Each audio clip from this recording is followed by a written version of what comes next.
1 in 5 of everybody you see on these sidewalks in about 20 years will be age 65 or older. In 20 years after that, 50% of them are going to have some cognitive impairment, dementia, that will make them extremely vulnerable to being defrauded of their money. Each year, con artists swindle elders out of more than $2.5 billion. Being a victim of fraud can make you dead broke. Older people just don't have time to make up for the losses. Older people control 70% of the wealth in this country. So the money is there, and you have professional scam artists who know where the money is, and they've developed a great set of tools to go get it. People look at me and figure, number 1, she's old. Number 2, she's a woman. Number 3, she won't be able to do anything about it anyway. So why do we become more vulnerable to financial fraud as we age? What actually happens to our brains? The older brain shrinks in size.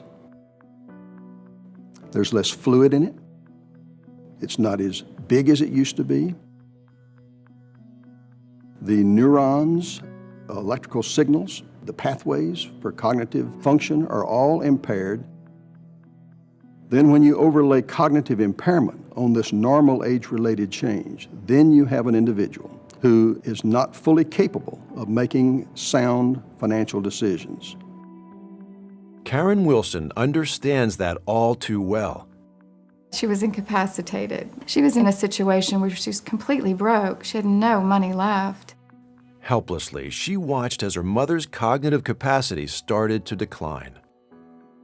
She was really a wonderful mother, really sweet and calm and caring.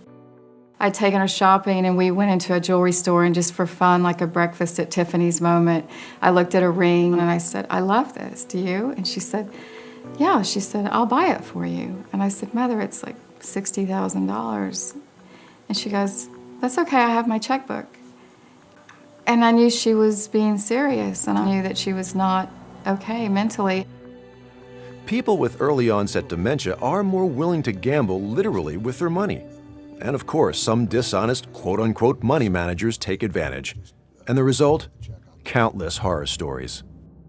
I have an aunt who lives in the Midwest. One afternoon, she got a phone call, and during this phone call, she was convinced to send $5,000 Western Union, which she did.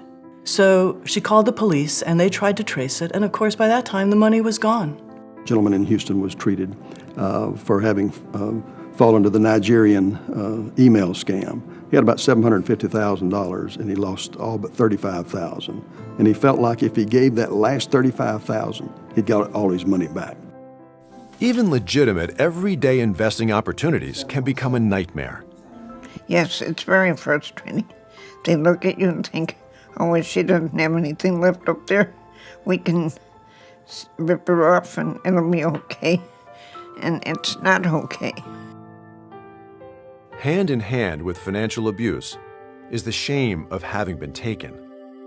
It's embarrassing to fall for a high-pressure sale or a friendly voice on the phone promising fantastic returns. We decided to take her checking account out of her hands because, there were checks being written that we couldn't document. I mean, we should have started preparing 15 or 20 years earlier. When a loved one is in cognitive decline, family members can be in massive denial, unable to reverse the roles of who was caring for whom. She died in a deficit situation, somebody who'd worked that hard her whole life. I'm guilty. I wasn't there. I didn't do the right things. So what can we do to stem the rising tide of financial abuse? Financial fraud is elder abuse, pure and simple. On our intake form in our office, we do have a question, are you having financial difficulties or stress? And if appropriate, we can help refer people to community resources. Even people with mild cognitive impairment lose the ability to make good financial decisions. People with mild cognitive impairment can go to the opera, play golf, go out to dinner with friends, have fun, almost be like their old selves, with the exception of managing their money. They make financial errors 4 times that of persons who don't have mild cognitive impairment. There are signs that can help healthcare providers and family members identify a potential problem.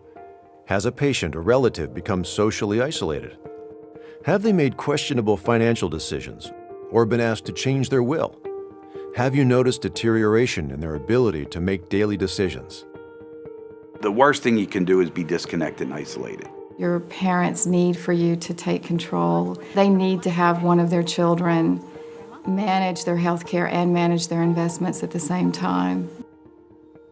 Everybody needs to stop and think of themselves as someday being a frail, older person and asking him or herself, what type of systems do I want to have in place when it's my turn? That's our goal, is to help everybody have as good an old age as they can. I have complete faith in people.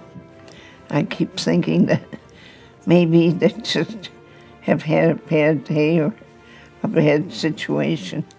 You kind of hate to give up on people, so you just keep hoping that things get better.